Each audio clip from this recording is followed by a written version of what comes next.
Another adventure. I'm wearing all the white I have because it's gonna be hot today.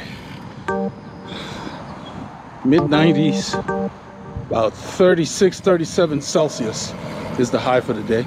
And there's a lot of humidity. But we're going to an area called Magnolia, Texas today. Should get some clips for you all. Should be interesting.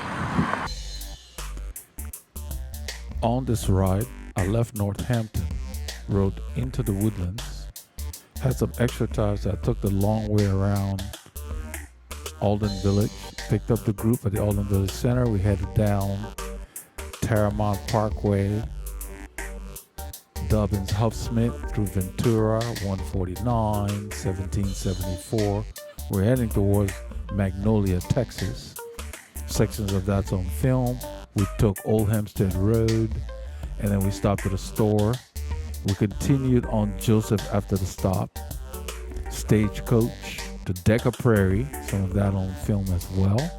Once we got back to 2920, we headed back through Tomball, Black Oak, Oklahoma there, back into the Woodlands, Sterling Ridge, to Alden Village, back to the start of the ride. It was a very warm day. We had a big turnout. I think you'll love the clips we put together for you.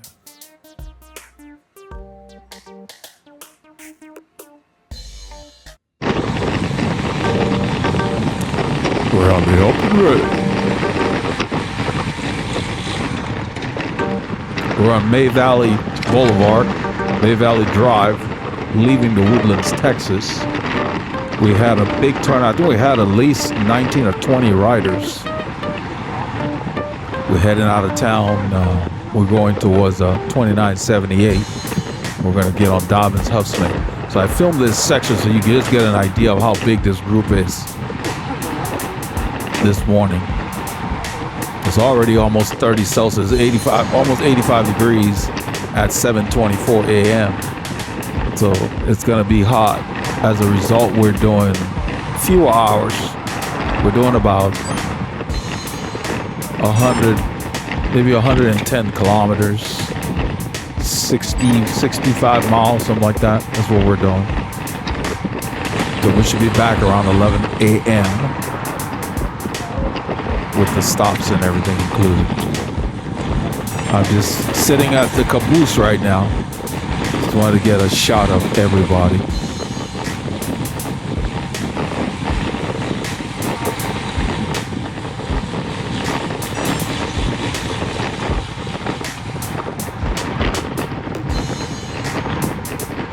As we approach the intersection up ahead, the light changes. And we're just going to go on through and turn left. We're getting to FM 2978. It's the same road north of here that they call Fish Creek. Parts of it called Honia, Egypt also. The light changed as we approached. There was a car at the corner. That's why it changed. Picked up that car. So we're going to be turning in about probably 500 meters. We're going to be turning right.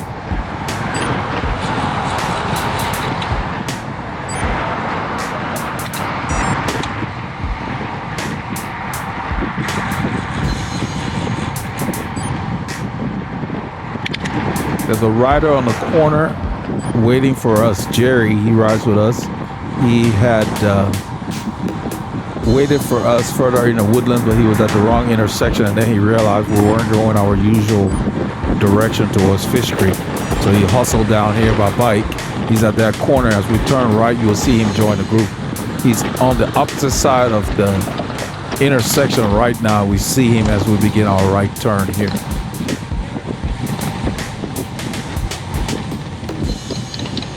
So if you look to the left, he's got a white jersey. He's already seen us, so he's getting up to speed. There he is. And he's going to join in. I'll go ahead and let him get in. In a little while, I'll greet him.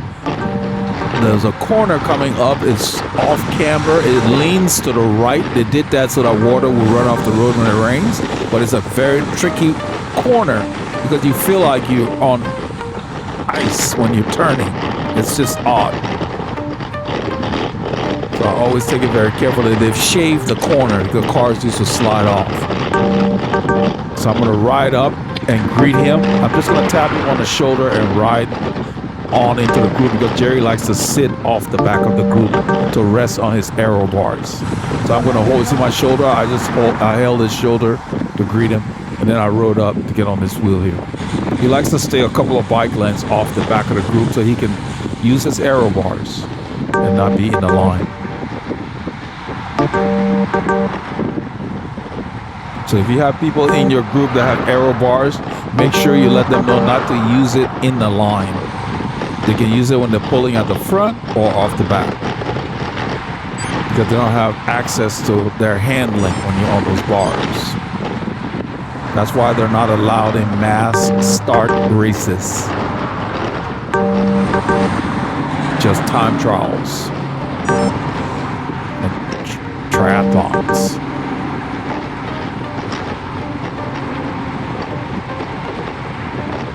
This road is called Hardin Store Road.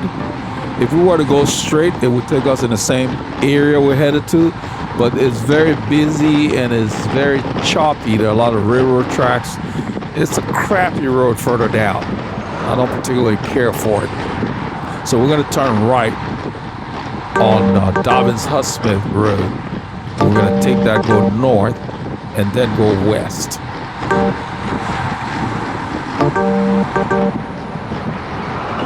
Plus we need the kilometers anyway because this route is shorter than we usually do.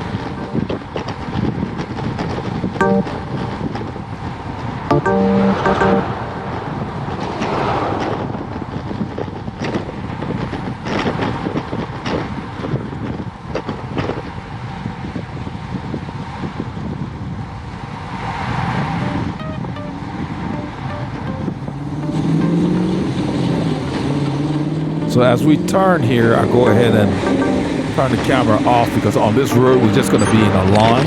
There's not a whole lot to see. It's relatively busy. So we stay in single file and we just proceed. I think Dan Jaworski was pulling. I think he's pulled off. So I go ahead and turn the camera off. So further on in the right, we're on 1774. There's a farm to market road. We're headed north towards Magnolia, Texas. The pace is high, and what I'm doing here is making sure that I maximize the draft. Now, so is Laura. If you notice, Laura is going to stay a little to the right of John's wheel. We also call it Clement Champousson. And so as you're riding, there will be times where the rider in front of you slows down. And what she'll do is soft pedal, and I do the same thing. So you end up drifting up on the rider, but you want to go to the left or right of the rider. And that way you're not braking all the time. So you drift, and then when the rider speeds back up, you slip behind him or her. So you see she's on the right now. And she's getting a good draft. I stay here because the draft is okay. Ideally, I would want to be a little maybe on the right in this situation here, but I think the wind is mostly from behind us and from the right. So it's hard. The draft is not perfect because this wind is swirling around, but I think it's a southeasterly flow because during the summer, that's where most of our breezes come from. So right now we're really having a slight tailwind, but a crosswind as well. And then with these trees, so it's blocking some of it. So we're really moving. But it's not a full tailwind. We're working for this speed.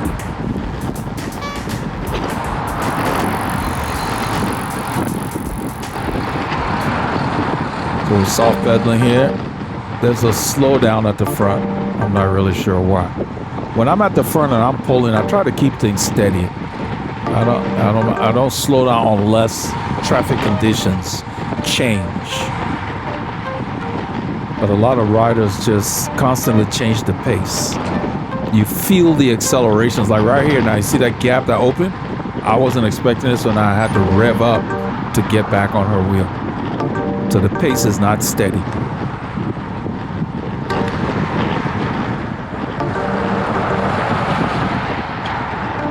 And just by the way we're riding, I can tell who's pulling. He was some pull off and the low wise gonna get tired.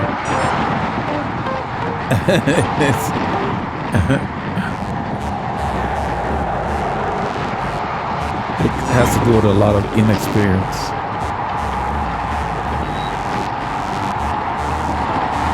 A lot of riders will treat a pull like it's, how can I say, like it's the finish line or something in a bike race. It's just a pull.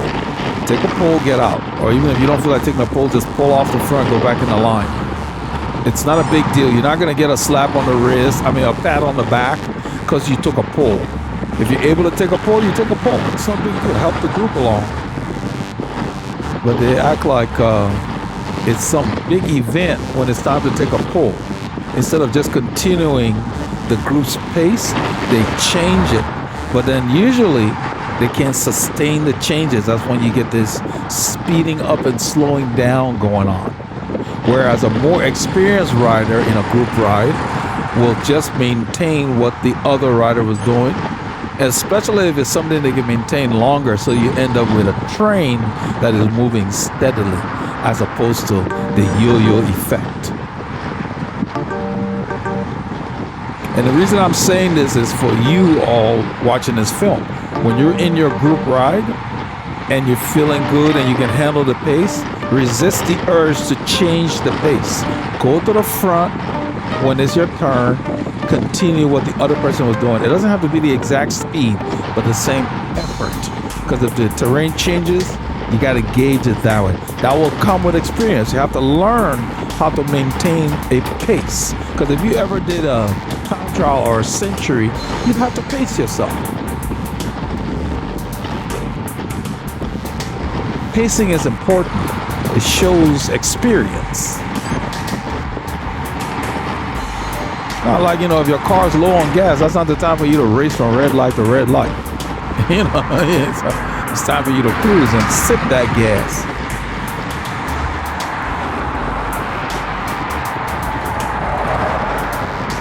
And then if you're inexperienced and you do all this surging at the front, and that wipes you out, when the next person takes over, you might not be able to maintain the pace anymore because you've emptied your tank. So I don't say good pull when people pull poorly. I don't say anything like that. Because they're not learning anything. So he pulls off the front, and the guy who was behind him continued the pace, and Abby allowed a gap to open, which is he's closing right now. But all of that wastes our energy. I'm not sure why they sat up and watched the lead rider ride away, then chase his wheel. What is that about? I've said it before. You wouldn't climb a tree, mark the fruit, then go down and throw a stone at the fruit that you marked. You were already there. You should have just picked the fruit. So if you're on the wheel and you're going to ride with the people, stay on the wheel.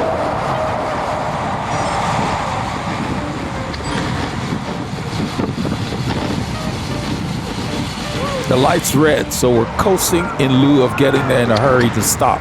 Now it's changed. So we let everybody know. There's about 16 or 17 people behind me. We'll let them know it's green, we're going. We're going to be turning on a road called Nickel Sawmill in a few kilometers.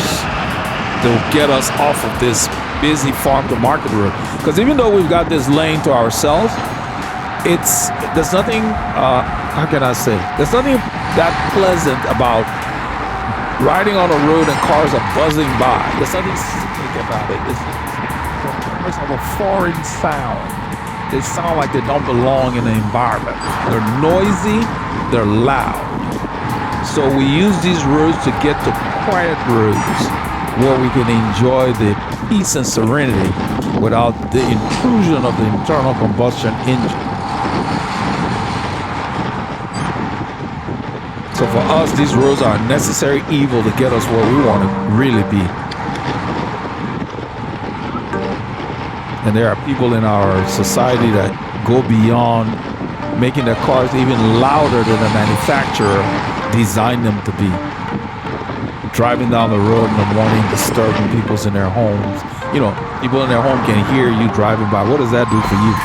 I mean, you got to be kind of a shallow person to try to impress people you don't know. That amounts to nothing. Nobody really cares. So.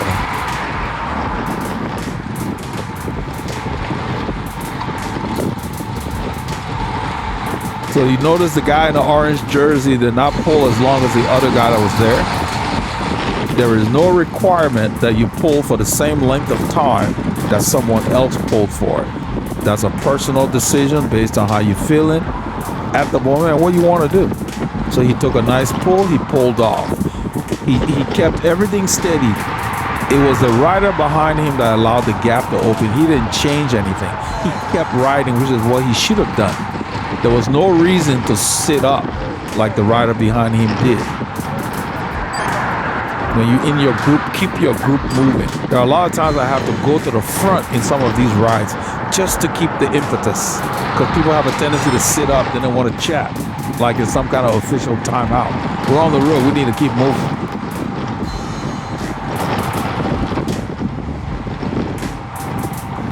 I drift up on Laura's left because the pace slowed down. And then once I get back, I would just drift a little bit to the right, get back in the draft.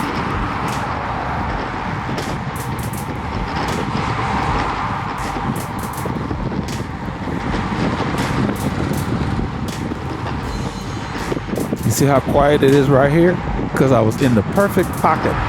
The wind just had decreased. And when you're riding, that's what you got to look for. It changes all the time. As the road curves or turns, the draft will change. You have to always be looking for it. We're going to be turning left soon. I'm looking in my mirror and I'm going to let Abby know there are cars still coming. Cars back.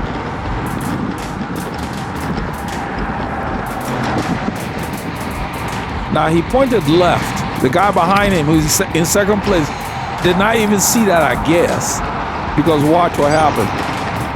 We'll get in the left lane. We're going to be turning. There's a light coming up here. He's still in the right lane. I had to call him. How did you miss that? How do you miss what we're doing? So when you ride with a group, you need to do what the group does. And we call him Clément Chapoussin because he rides with the guy, the French rider, Clément Chapoussin. Used to ride with AG2R, and I think he's riding with a KSM. Unless he may have changed teams this year. But when he's climbing, he bobs his head up and down like Clément Chapoussin does. But you have to be paying attention when you're in the group.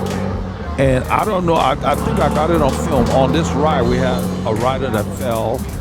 You know, he wasn't hurt, thankfully. But it happens. A touch of wheel doesn't take much. You go down. That's why you got to always be alert. So now we're turning left, and then we're going to turn an immediate right. Abby is used to staying on Nickel Sawmill when he comes out here, I guess, with other groups. He obviously missed that. So we're going to turn. He's going to be going straight, going to have to come back. Right there. Right there. Right there. Right there. Everybody's saying right there. He has no idea where we're going. So he didn't look at the map, obviously. You hear, that's the guy in the yellow jersey. He said, I downloaded the map because he usually does not download the map. Then he wants to come on the ride to ask us where we're turning. I don't respond. If I take the time to design a map and put it out there every week and you can't click on it for a minute to look at it, come and ask me. Just follow. Because if you do that, everyone will be counting on you to be telling them where they're going on every ride. I don't have time for that. That's why I design a map. There are a lot of rides in the area don't have a route necessarily. That's okay. We'll show you where to go. So I'm having a problem with my head unit, and I have an appointment with Garmin on Monday to resolve it.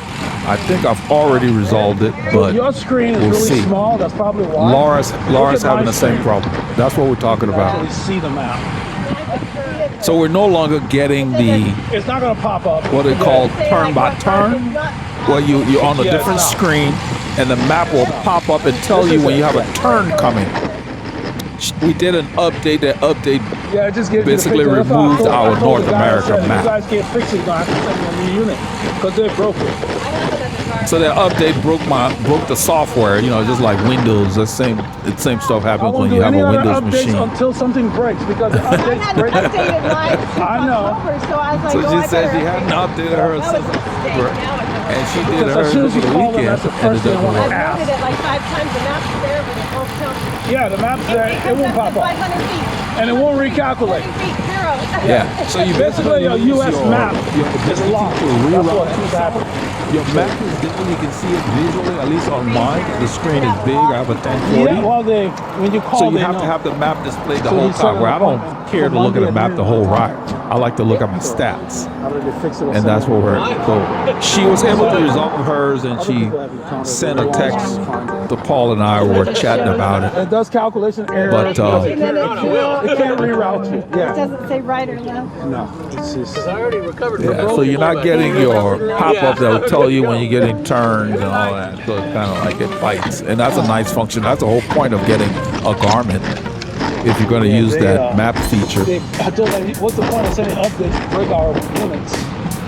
the updates always mess up stuff. So I hesitate to update my Garmin. When it pops up, I tell it remind me for the longest time before I update it. I'm never in a hurry to update it because my unit's working fine. I gotta find a way to turn off their updates because I only want to update it if something is not working and I contact them. That's the first thing they have you do is update it. And then the update creates problems for you because you're not gonna find out. You're not gonna test every functionality. I don't use the maps, the turn-by-turn feature because most of the time I go places I already know.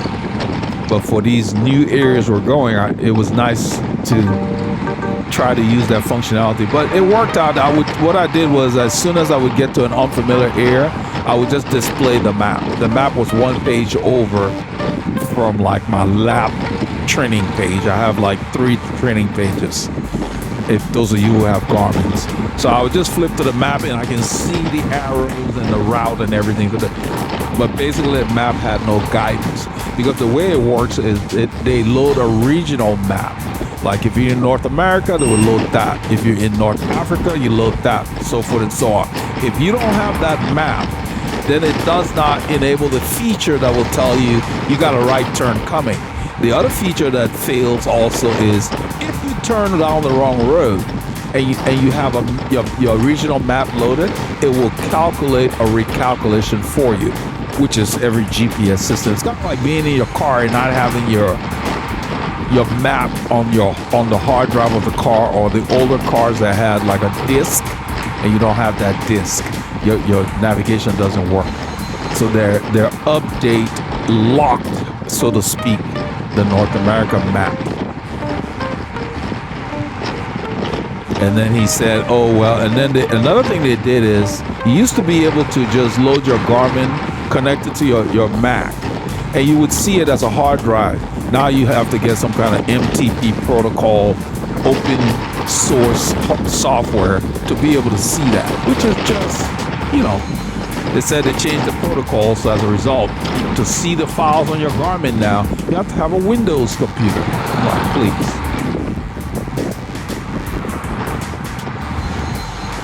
Like, who came up with that decision? You make a universal product and then you limit us to a technology, one technology, especially since before the change, we could see the files on Windows or Macs. Why would you change to a protocol that is unsupported by Macs? Why didn't you continue using the protocol you had? I'm sure they had a good reason. Probably the engineers and their programming, whatever they were trying to do. But these devices are too pricey to lose the functions that they have. So I told the guy on the phone, if you guys can't fix it, he's going to send me a new one. Because it's not a hardware issue, it's software. It's a bug. Yeah. So he suspected that it was a corrupted file. And since I could not see my files with my Mac, he couldn't help me. So he made an appointment. The appointment is set for Monday at noon. So we'll see. We'll test the machine in the morning. This guy's done pulling. He's pulled off. and then John takes over. And John's another one who did not even look at the map. So he's going to be asking, because somebody's going to say left turn. And this is another thing. They don't know where they're going, but they want to give direction. Somebody in the back is going to say left turn. We're not turning left. We're going for the next 10 kilometers. Straight. We're going straight. So John had asked, are we turning? You heard me say straight. It's like, if you don't know where you're going, don't give directions. Just be quiet. So he confused John because John is not sure, but John knows that if we're turning and I'm not sure and you say left with authority, so he's like, are we turning left? Somebody in the back said left. That's what you heard me say straight. It's like, you can't see, but you want to be the person leading someone else. Like, they won't take the 30 seconds it takes to open a map and look at just the turns. Because everybody knows the general area, but you don't know exactly where we're going. And most of them have not come in this direction before. Even Abby, you hear him at the stop. He's going to say, that's my first time on that road. And he rides this area. But I take the time to study the areas. I use Google Maps, and I also look at where the stores are. I even mark the stores on my route. I put everything on the route that somebody who takes the minute it takes to look it up will know where we're stopping and everything. And then they want to be asking, where's the store and this and that. I don't have time for that. I don't respond. You didn't want to look it up. You can just follow. We're going to lead you there. Because you didn't want to take the time to look it up. I took the time to build a map. You're not going to use it? Just get in line and follow. That's the way life is. Details matter. You want to be a leader? You got to be in the details.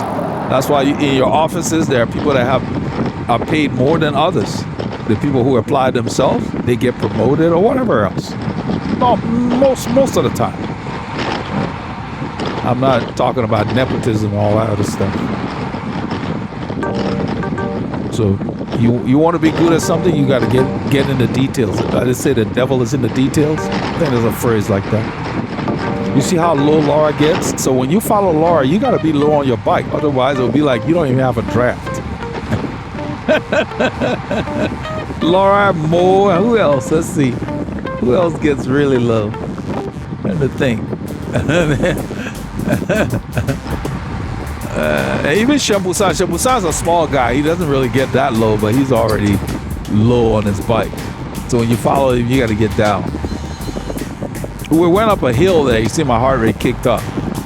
So another thing, you got to train to where you can handle all these zones, because if you're not comfortable in the higher zones, it's hard for you to recover if you have not trained properly. Then you get in those zones and it just feels uncomfortable.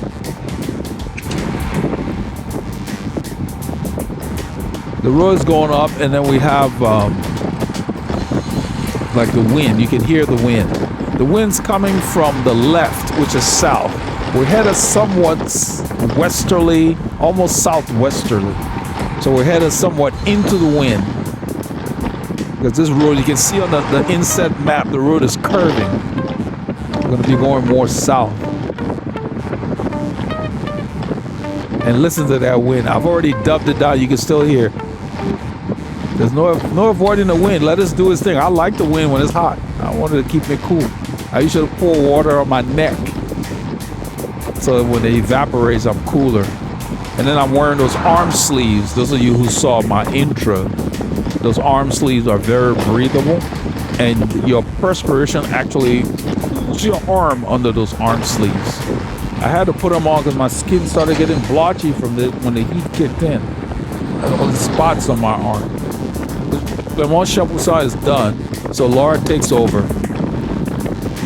Listen to that wind.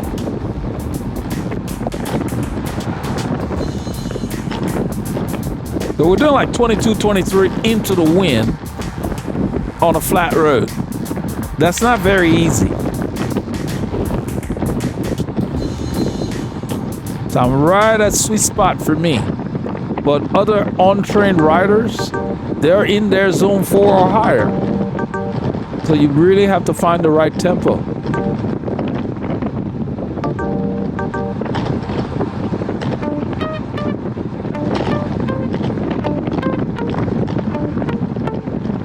can see the wind blowing her hair. I mean, we're going into it. I think we're going more south now. See how the road curving around? We're headed south. So we're going into the teeth of the wind.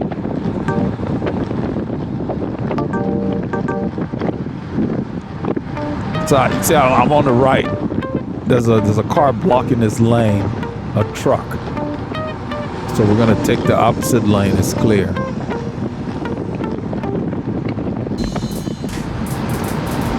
But Laura pulls off. I just continue.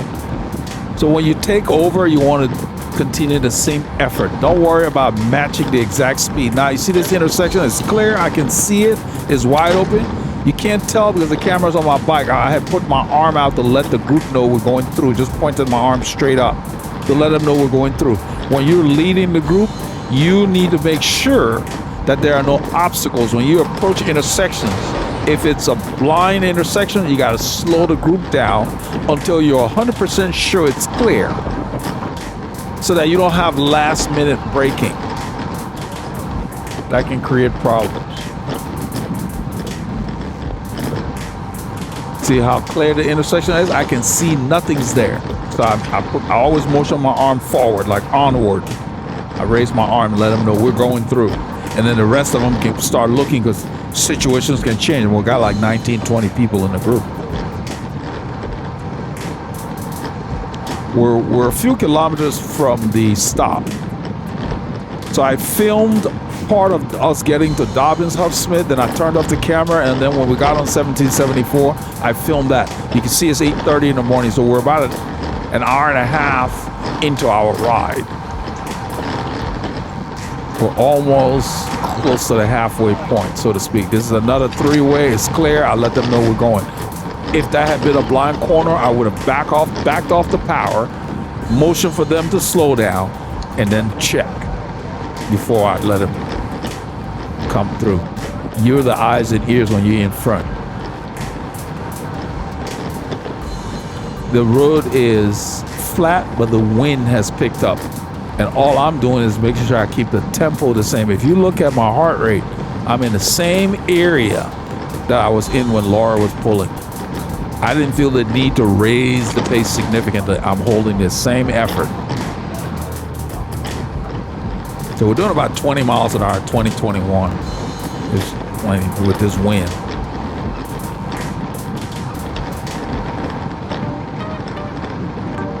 See, this is another clear intersection. So when you have clear intersections like that, whether you're riding with a group or solo, it's just you, no one's there. Just be prepared to stop, and as you approach it, nothing, just go on through. If you're prepared to stop, you know that's the given. I mean, I don't like that they treat bicycles like cars in the U.S. In other countries, the bicycle is expected to simply yield where appropriate. They don't have to come to a complete stop. You don't have the blind spots that cars have.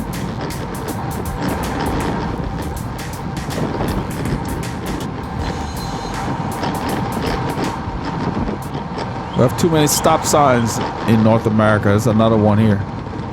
I guess roundabouts aren't that popular, probably because they take up more space, I guess.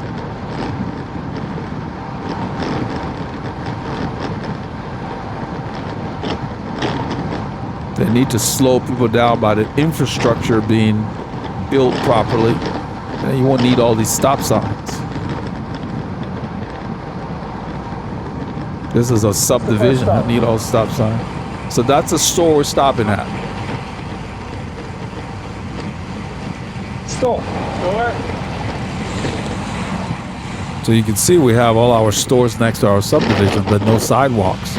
So if you want to walk, you either got to be in the grass or competing with cars for space on the road. A lot of our neighborhoods have these stores on the edge. Abby says it's the first time on that road. Old Hempstead Road. Yeah. I used to come with Team RR from the opposite direction from Joseph. Yeah. He's just never gotten to that section we started with from downtown Magnolia.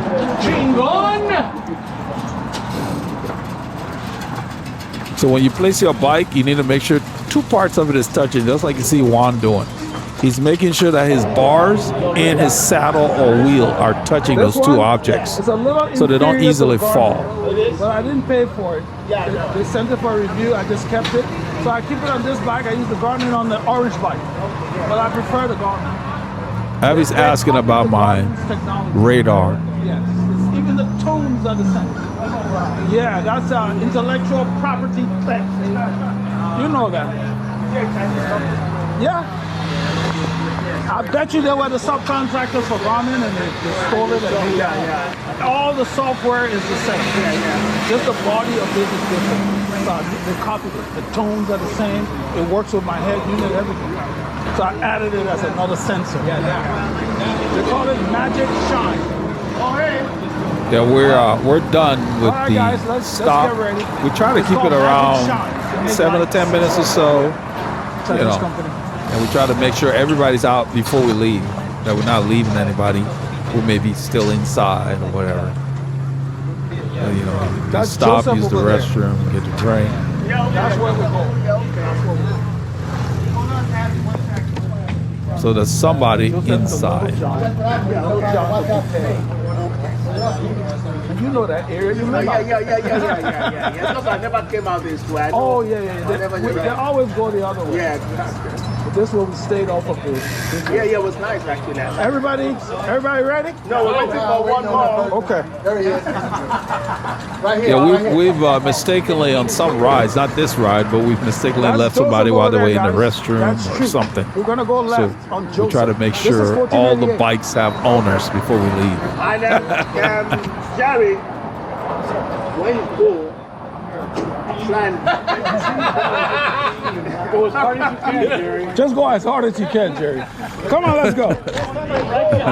He's messing with Jerry. When Jerry is not on the back of the group on his aero bars, when he goes to the front of the pool, he likes to lift the pace. But he wasn't doing anything on this ride. Jerry has one speed.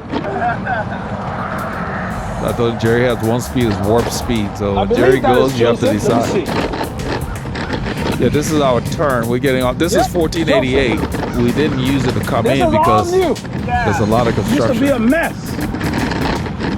Yeah, this is new That means pavement. there's a lot It's of the growth. Careful. Well, There's a lot of growth. A lot of subdivisions being built. This road used to be like an asphalt highway with two-way traffic, narrow. Now they got a center turn lane. So give it a few years, they'll come back to put dividers. Because this center turn lane only works when the traffic is low.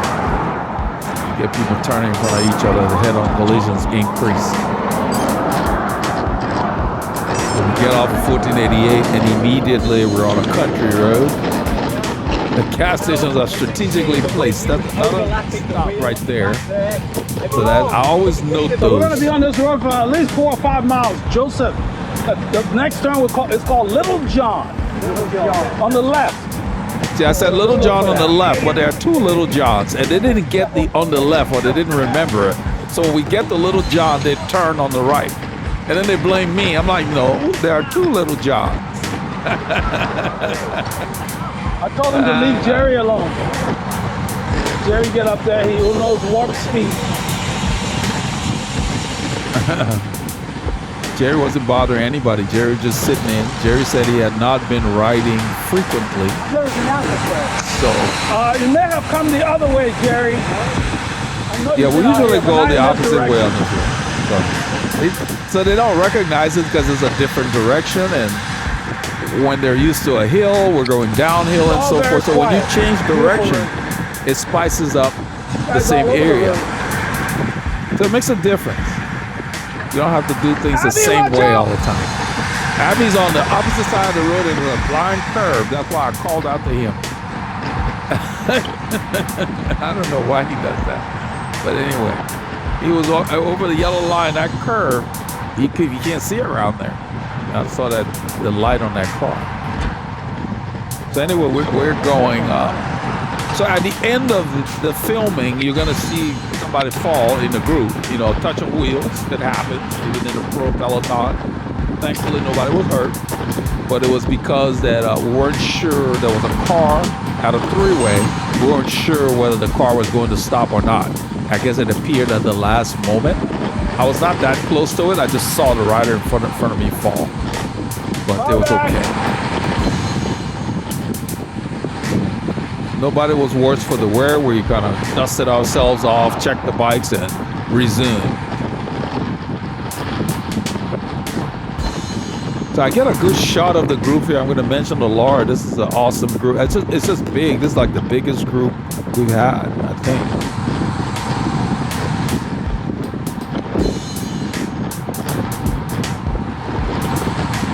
This is Dan Jaworski. Dan coming so this guy can go. There's a guy behind us, and so Dan is making sure he does not pass when it's not safe. Now, Dan has the same jersey I have, that orange jersey. It's cool to see somebody who likes similar colors, you know. That means you have something in common. So, Dan and I like the same style, colors of jersey. He's got that orange, that's PMCC orange. I got one of those copies as well. And he liked it so much, he got some colors. I've seen him with the white one, kind of like I did. I got the core. So I'm asking him if it's clear so I can let this driver go around us, because this line is too long. There we go. I waved the driver over. But Dan and I like PMCC a lot. And Dan is a big fan of the Assos paint. So 100% of his shorts are Assos. He doesn't even bother probably trying other stuff. I mean, I wear different things, but yeah, Assos does make, I mean, that's what that's started their business. Cycling shorts. They're very good at it. And he loves them. He just swears by them. So he'll wear other jerseys, but you can't give him another short.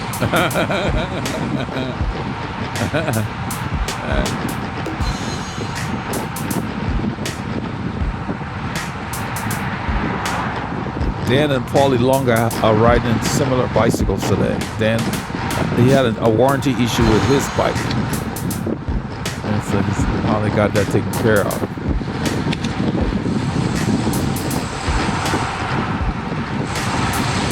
It's a little S5. I think it's an S5. I don't remember the model.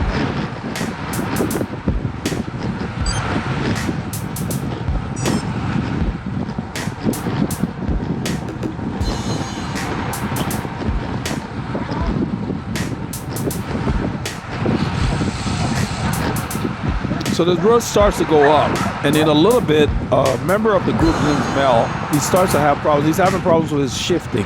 He has one of the electronic Di2 stuff, I think. And we found out later that there was a problem with the wire that he was aware of, and he had mentioned it to his mechanic and suggested that the guy change it. But the guy said, it'll probably be okay, because it was shifting. But he basically lost the ability for his front derailleur to shift. I don't know whether to the small or big. I think it was stuck on the big ring. But he's gonna find out right here. Well, this is the worst time to find out. We're going up a climb. The group is pulling away.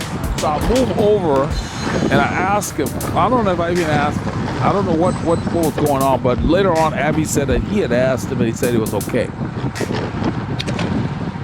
So he's off the pace because he's messing with his front derailleur. Well, you can see 300 something watts. I probably hit 500 watts just trying to get back to the group.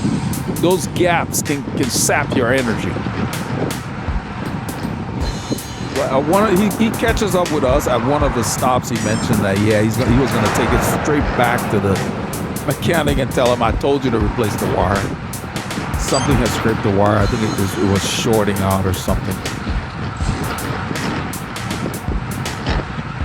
And it's not a reflection on Di2.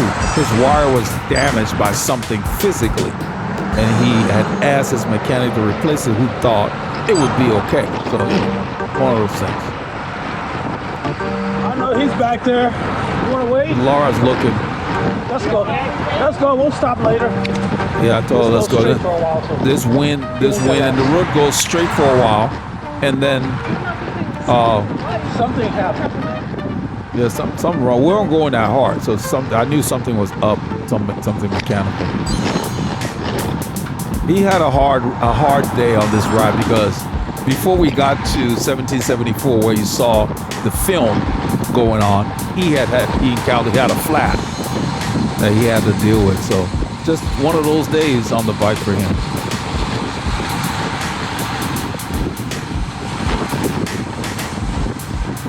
But he makes it back by the time we get to Little John, as I mentioned. Beautiful. This is a huge group. I said it's a huge group. Look how long this line is. I mean, it's like, it takes a while for the cars to pass. I thought they were gunning their engines that they would go by. They wanted to get by before another car starts coming. It's a lot of riders. This is the biggest group I've seen on our ride. I mean, this is just a lot of riders.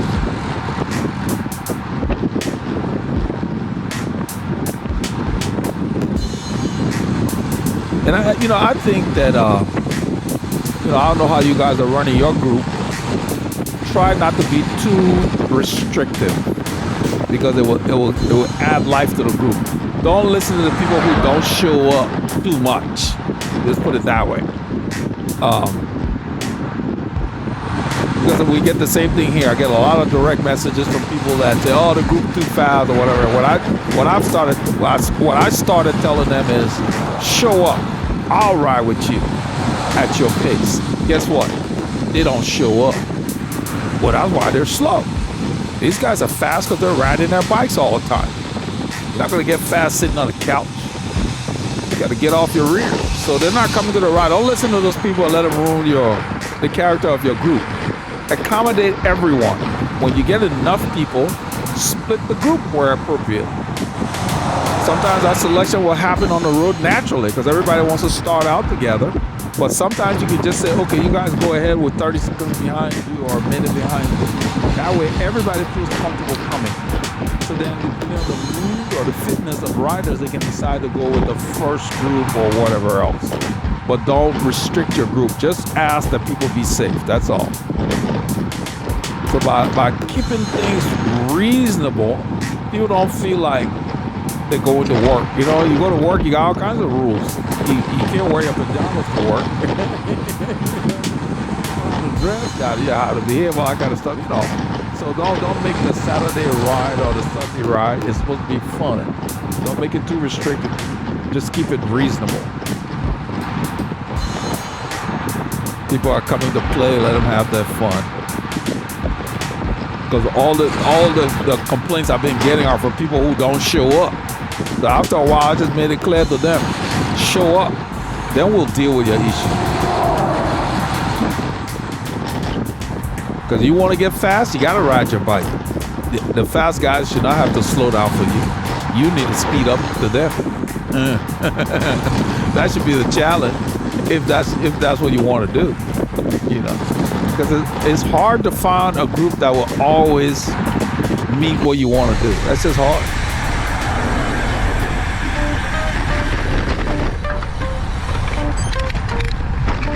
So I cut over, I had turned off the camera, and I turned it back on. We're on Stagecoach. After we got off of that long stretch.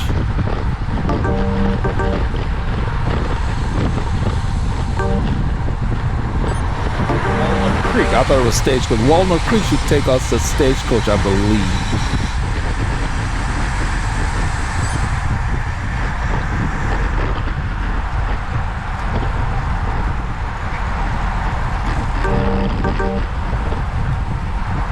I see you brought the weapon. Yeah. I need all the help I can get. I thought I said, I see you brought the weapon. That's one of his faster bikes. And Mike's been on vacation, so he's trying to get back in shape. He said, I need all the help I can get. Yeah, it's hard when you leave your routine for a while. The body detrains. And, the specificity is required. So you got to get yourself back.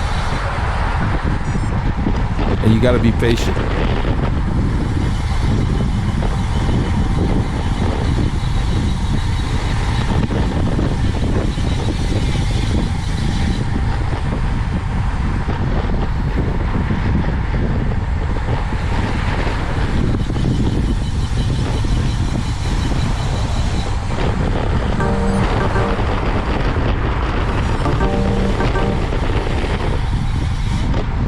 We're moving the whole time, and it's Saturday morning. A lot of these roads are very narrow, so but they're not busy in the morning anyway. So it's the best time to come through here. I'm sitting about a foot from the white line. I don't understand why those two in front of Dan are side by side way out there. They need to be in the line because you're not saving energy. The wind is hitting that guy in the white. You need to get in the wheels. You see where Michael is? Mike is in the draft. This guy's sitting out catching wind.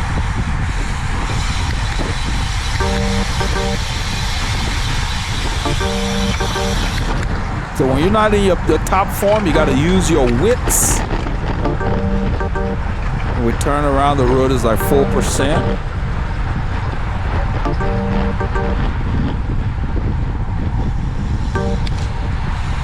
See, I went over 500 watts. You got to be able to get up there. And the watts are mostly effectively derived by a higher cadence. You need power, you got to spin that gear. Then you maintain it by shifting up.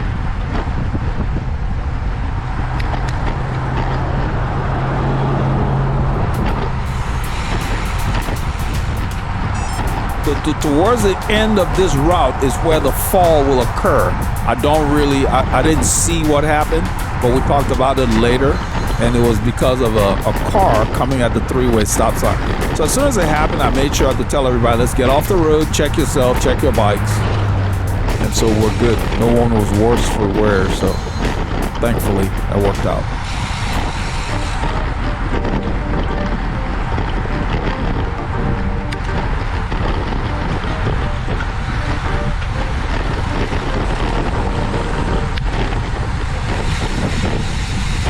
Can't be afraid of falling. You just need to figure out, okay, why did I fall? What caused it? How can I make sure I don't fall for the same reason next time? Then you've arrived. And I've said many a time, if you're in the group, you got to be paying attention. You look for a way out. Braking is not always the solution. Times when you got to pedal out of trouble. Change your line, whatever. Always have an out. Even in your car. Never get boxed in all the time when you're driving. Don't let cars be all around you. Keep some space. So if you need to dart to another lane to get out of trouble, you have room. I don't like people to crowd me when I'm in my car. Either you slow down or you speed up. Some people like to sit right next to you. That's not good for a long period of time on the highway. I'm talking about when you're moving at speed. I'm not talking about congested driving. There's no reason to be boxed in at 60, 70 miles an hour. You know, have some room around your car.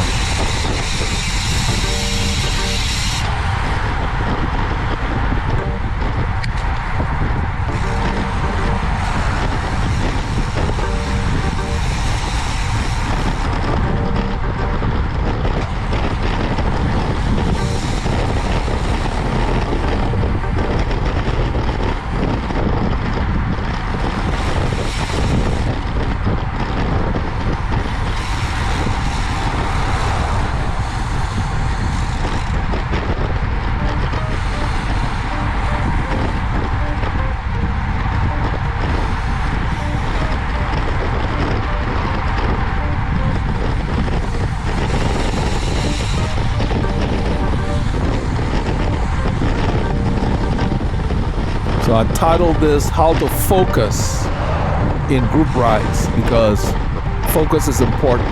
You need to always be watching what's going on, not just in front of you.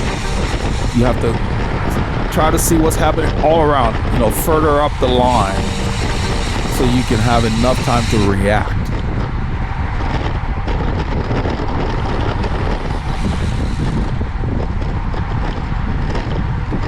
So as you approach an intersection, don't wait for the leader to tell you to slow down. You should start anticipating that we have an intersection, we have a stop sign or whatever. You got to back off, start soft pedaling, and be ready to stop.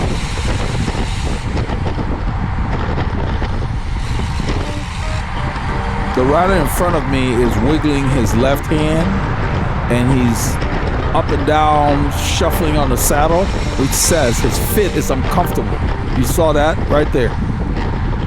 he's unloading the uncomfortable parts of his body. And what that does is it puts weight on your hands as you unload. And you're not as efficient because you're taking energy to do all of that. He needs to get dialed in. Most riders spend money on components instead of getting professional help to get their bikes to fit them like a glove.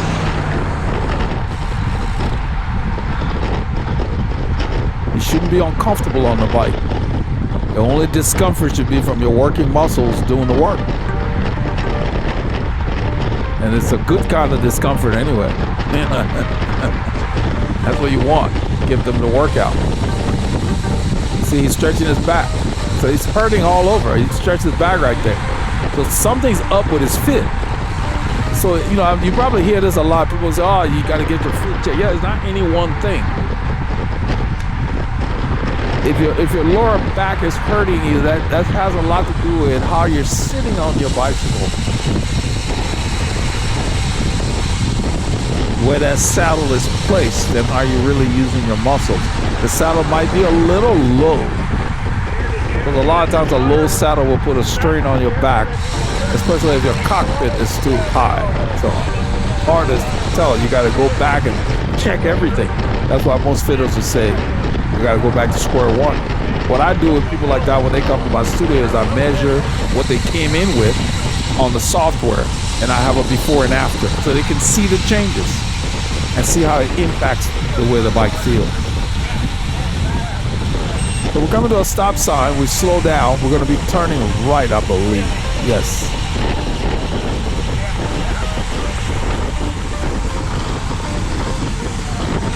And these roads are not for chatting. These are the cars are moving. They're not neighborhood roads. They're secondary roads.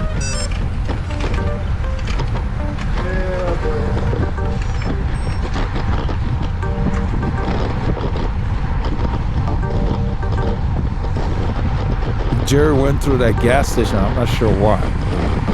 I just go around him because he always hangs off the back. I want to sit in the wheels.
And Smokey has somebody pulled over on the corner there.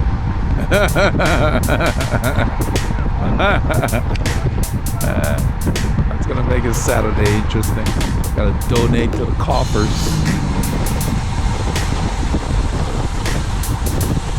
Around here, if they pull you over, you're doing at least 16 or 40. They don't nickel and dime you, right? 45, 5 or 10 over. They're not gonna bother you. You gotta really be booking it for them to stop you. Just in our area in general, you gotta really be like having a total disregard for public safety.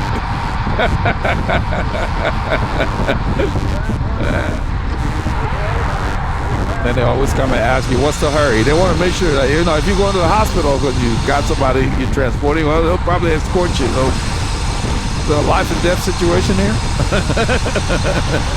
More often than not, it's not.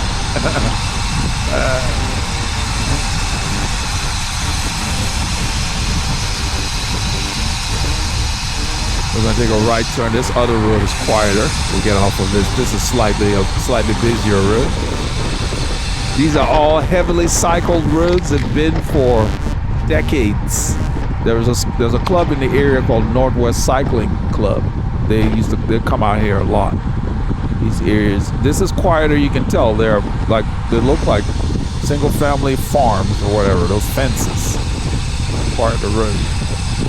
Got some industrial building there, but you know, most of these quieter roads, they don't even have a stripe down the middle.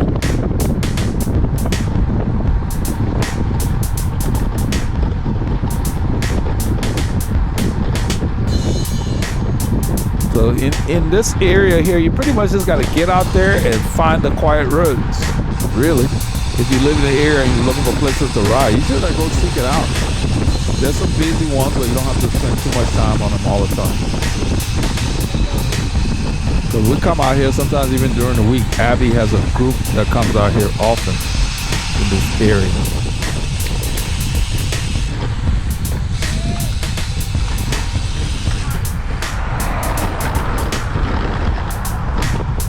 So every time we turn, you have to be ready. Look at my watts, 600 and something watts. I'm sitting. You see this guy working really hard because you got to get on the wheels. Because on this ride, we don't baby the corners. So if you're not paying attention, you get gapped.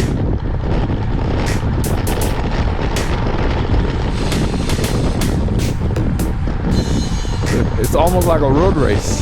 Go around the corner and then raise it up in a criteria. That's what you got to do.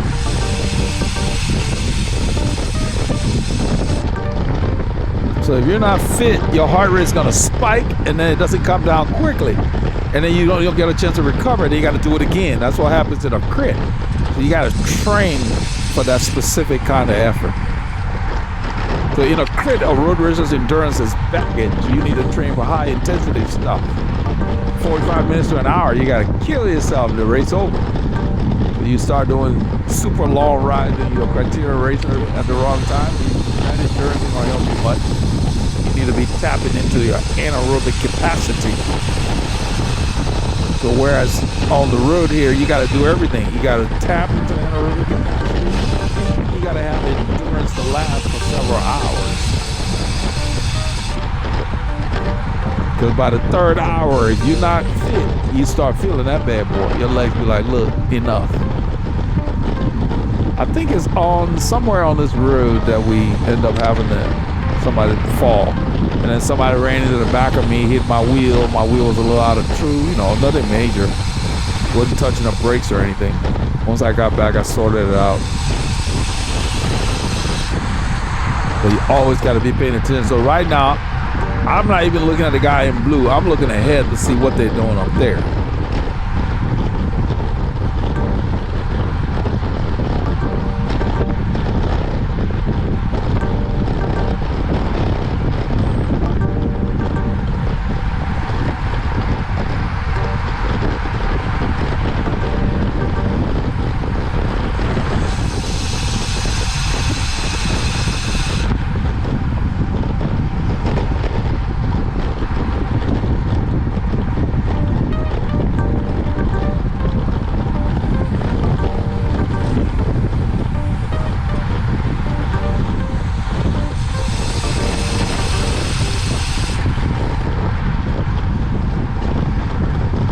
So just because the road is flat does not mean you can't make it hard. Every time we turn, you have to go 400 to 600 watts to get up to speed because nobody's letting up at the front.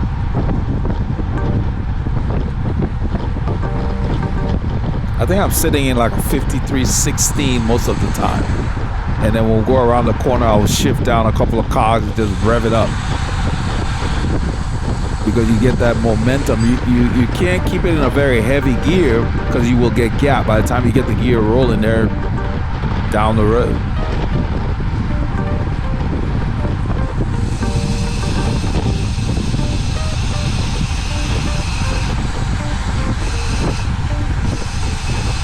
So this is like a big gear ride. It's a big chainring ride pretty much. Flat to maybe 5% short climbs. I think it's on this road that it happened. At the intersection of a road called Cole Road. You can see my shadow. And all I do by being in the proper gear, look at the watts. I'm just spinning. I'm not standing. I just spin.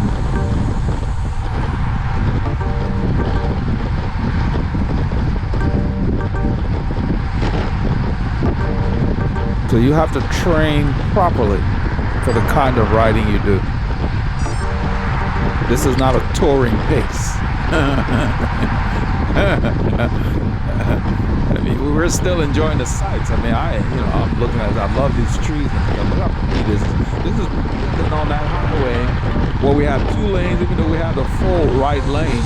Cars buzzing by. This is the trees. I'd much rather be on this road. And I think the air is cleaner here because the trees really clean the air overnight.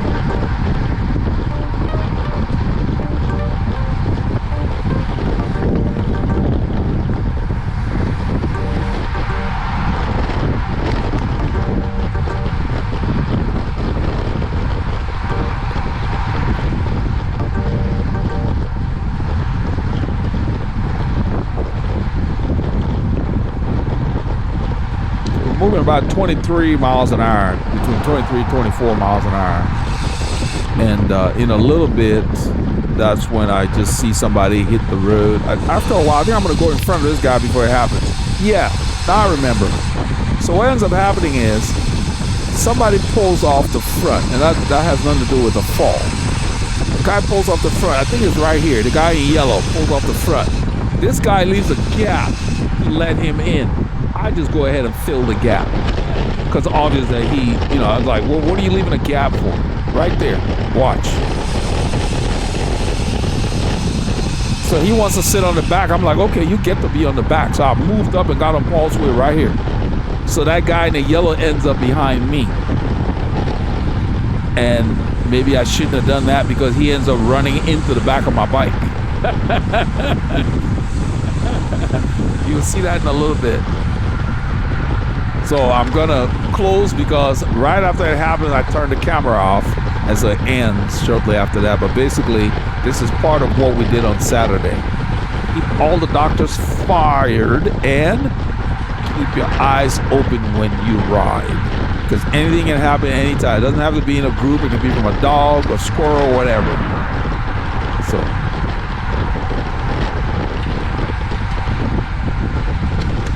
So you're going to see what I see. It's the first time I've seen this film, this section of the film. I did not pre-play it before narrating. There's an intersection coming up in a bit. It's going to come from the right. It's a T. This ends up being a T. So it comes to us, to this road.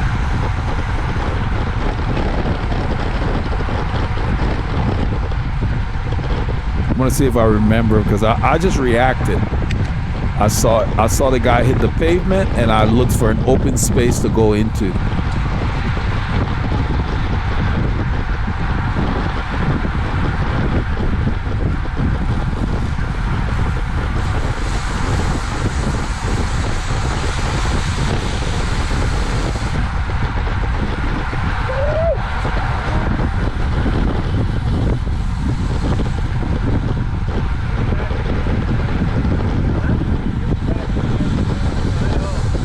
Somewhere around here. Always got to be watching. It happened right there, right there. Right there, right there. Now you see, Michael had plenty of time to stop because he was paying attention. 2 people went down. That looks like John's bike on the left. So I told him to get off the road. So they were worried about this black car. And somebody grabbed a handful of brakes. Come over on this side. I don't know how Paul ended up way over here quickly. I think he must have turned right when it happened. But that's what he did. That's what you have to do. You always got to pay attention. So I'm going to do a replay so you can see it. Let's get off the road. Turn right. Get on the right. Let's get off this intersection. Turn right.